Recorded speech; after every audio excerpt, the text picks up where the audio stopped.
అలాంటిది ఆ యువకులకి 5,000 రూపాయలకి వాళ్ళ ఇంట్లోకి దూరిపోయే అవకాశం ఇచ్చే ఏముంది వాళ్ళ దగ్గర? డేటా. ఏం డేటా ఉంది? మీ ఇంట్లో ఎంతమంది ఉంటారు, మీ ఆధార్ కార్డు తెలుసు, ఎంత ఆదాయాలు వస్తాయో తెలుసు, ఎంతమంది పిల్లలు, ఎవరికి పెళ్ళయింది, ఎవరికి పెళ్ళి అవ్వలేదు, ఎక్కడ చదువుతున్నారు, వీళ్ళు పొద్దున్న లేస్తే ఎక్కడికి వెళ్తారు, ఎక్కడికి తిరిగి వస్తారు, వీళ్ళకి ప్రేమలు ఉన్నాయా, భార్యాభర్తల మధ్య గొడవలు ఉన్నాయా, భర్త బయటికి వెళ్తే భార్య ఏం చేస్తుంది, భర్త బయటికి వెళ్తే భర్త ఎక్కడ తిరుగుతాడు, ఈ ఇన్ఫర్మేషన్ అన్నీ చాలా అసలు ఎప్పటికీ లేదు, మైక్రో లెవెల్కి వెళ్ళిపోయింది. ఆ ఇన్ఫర్మేషన్ తీసుకొని వాళ్ళు మేబీ జగన్ కానీ వీళ్ళు స్టార్ట్ చేసినప్పుడు వీళ్ళ ఉద్దేశం వాళ్ళ పార్టీ బలోపేతం కనుకోవచ్చు, కానీ ఇన్ఫర్మేషన్ సెన్సిటివ్ ఇన్ఫర్మేషన్ కదా,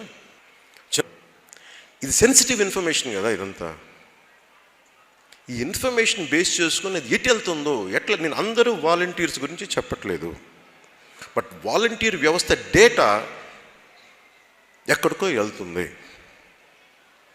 ప్రతి చోట వాలంటీర్ వ్యవస్థను ఏమంటున్నారంటే బాగున్నారా బ్యాచ్ అంటారంట.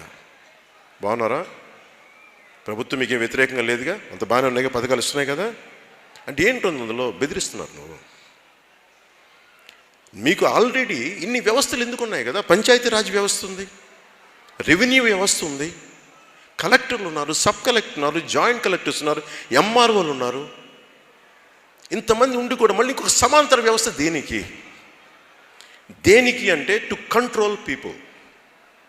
కనీసం వైసీపీ ఎమ్మెల్యేల కంట్రోల్ ఉంటే వాళ్ళ నియోజకవర్గం నేను చాలా సంతోషిస్తాను.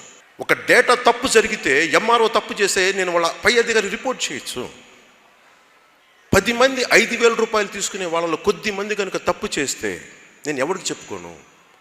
నేను ఒక తండ్రిని, నాకు 2 ఆడపిల్లలు ఉన్నారు, నేను ఒక గ్రామంలో ఉన్నాను. ఈ వాలంటీర్లో ఒక 2-3 తప్పు చేస్తే నేను ఎవరికి చెప్పుకోను? వాళ్ళు ఏమంటారు? వాళ్ళు ప్రభుత్వ ఉద్యోగులు కాదంటావు. మరి ప్రభుత్వ ఉద్యోగులు కానప్పుడు నువ్వు ఇంత డేటా నేను నన్ను ఎందుకు అడిగిస్తున్నావు? మరి ఇచ్చేస్తున్నాను వాళ్ళకి. నీకు అవసరమైనప్పుడు ప్రభుత్వ ఉద్యోగులు డేటా కావాలి, అవసరం లేనప్పుడు మటుకు వాళ్ళు మాకు చేతులు దులిపేసుకుంటారు. నేను చెప్పింది మీరు డేటాబేస్ కలెక్ట్ చేయండి, మీ వాలంటీర్లు డేటాబేస్ కలెక్ట్ చేయటం వల్ల ఆ డేటా ఎక్కడో హైదరాబాద్లో ఉన్న ఒక కంపెనీకి వెళ్ళిపోయి ఆ కంపెనీ నుంచి లీక్ అది ఎటు వెళ్ళిపోయింది. అదే చెప్పాను తప్ప ఏ రోజు కూడా వాలంటీర్ వ్యవస్థ సంపూర్ణంగా వాళ్ళు చేశారని నేను ఇప్పుడు అనలేదు.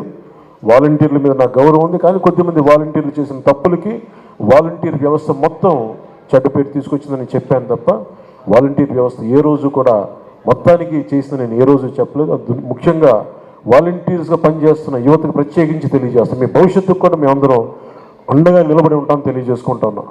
ఈ ఉద్దేశంలో ఈ క్రమంలో జగన్ గారు ఒక నిజమైతే చెప్పారు, 33,000 మంది ఆడపిల్లలు ఆంధ్రప్రదేశ్ నుంచి అదృశ్యం అయితే ఆయన అయితే చెప్పారు.